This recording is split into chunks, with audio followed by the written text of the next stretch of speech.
What you just saw was an integrated demonstration of my 8-step sequencer for Eurorack modular synthesizers.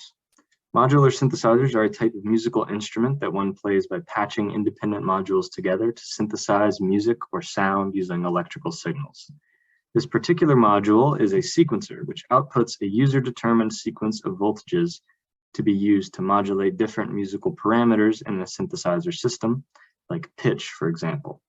This project was motivated by the lack of cheap and simple modular sequencer designs available online. In practice, this project would be sold as a DIY kit for the user to assemble, which is a common business practice in the world of modular synthesizers.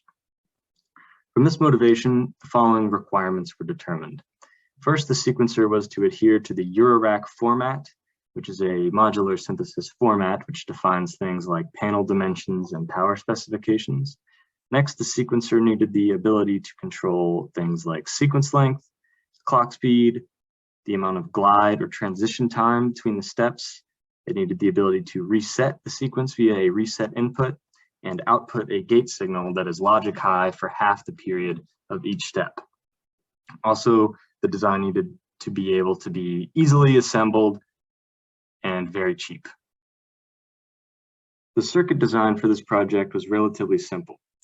First, a 7805 voltage regulator is used to step down the plus 12 volts supplied by the Eurorack power header to plus 5 volts, the standard level for control voltages in Eurorack.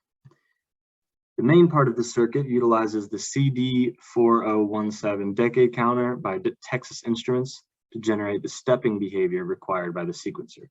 The CD4017 has 10 outputs that sequentially go high in a 1-hot configuration on rising clock edges, but for this project, only 8 of the 10 outputs were utilized.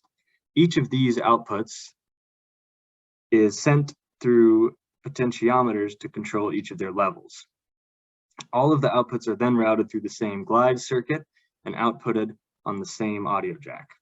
Also, the CD4017 outputs were routed through an 8-step rotary switch to the reset pin of the CD4017 to control the length of each step sequence.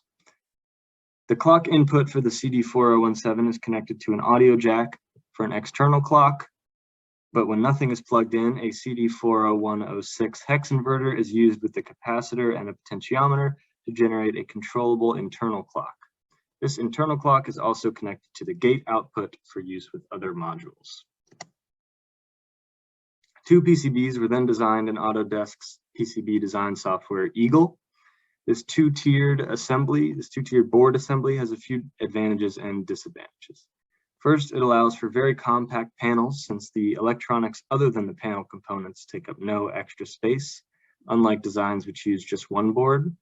Second, there are no free wire soldered connections, leading to a much more durable design that is also easier to assemble. However, of course, this design does require 2 boards to be designed, which significantly increases the design complexity and slightly increases the cost. Overall, though, this design was chosen because it is very durable, compact, and common among other Eurorack modules on the market. Overall, all the features of the sequencer function correctly, and the final assembly is durable and performs reliably. However, the sequencer as it stands does have a few drawbacks. First, there are a few issues with the board design. The potentiometers that control the level of each step are configured backwards, where the highest level is associated with the most counterclockwise position. Also, the 8-step rotary switch is configured in a very unintuitive way. These mistakes are due to my inexperience with the Eagle design software and PCB design workflow in general. These mistakes could easily be corrected in future revisions of the boards. The second main weakness is the limited feature set. Many other sequencers on the market have many more features, such as mutable steps, programmable step sequences, and trigger outputs for each step. This weakness is intended, however, since it keeps the cost and assembly complexity of the project very low. The cost of materials for a single sequencer, for example, is around just $20. Now I will leave with a demonstration of a few of the key features of the sequencer.